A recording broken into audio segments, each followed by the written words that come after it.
This is a true story about my friend and me exploring an old mall. We enjoyed exploring abandoned buildings, and Jake liked to record it to post on YouTube and his other social media platforms.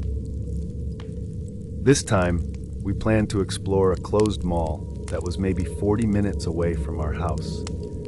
The drive there didn't take as long as we expected. As we pulled into the mall parking lot, our car rattled over potholes while we parked behind a loading dock near what used to be the food court. It provided a good hiding spot for the car behind the dumpsters. The mall itself was a shell of what it must have been, a vast empty husk.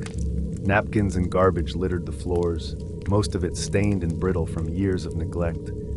It had a creepy vibe that often made the hair on my neck stand on end.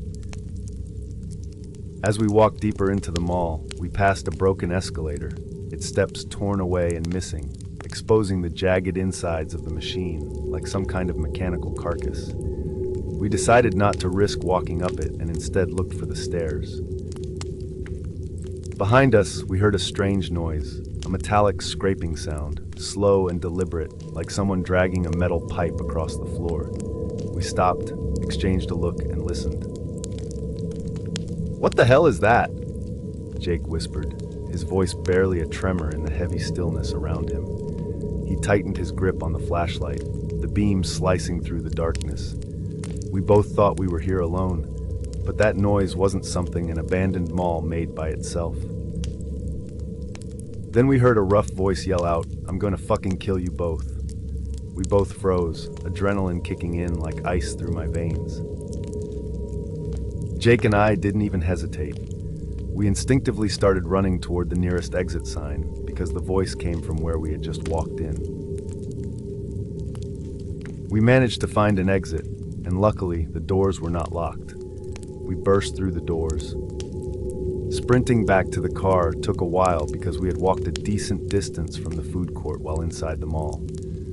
I kept looking over my shoulder, expecting to see someone lunging at us from behind, but the man was gone. We turned on the car, and Jake immediately started driving away. However, we noticed something else. The front tire was flat. We could feel the tire thumping as we drove.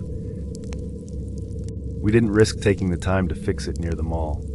Instead, we drove to the nearest building with lots of lighting and stayed in the car for a few minutes to ensure this guy didn't somehow follow us. We fixed the flat tire and decided we'd just call it a night. This was the only time we encountered someone else while urban exploring. Honestly, we took a few weeks off from doing it again because we were so shaken up, but now we both explore with a decent-sized hunting knife tucked in our bags.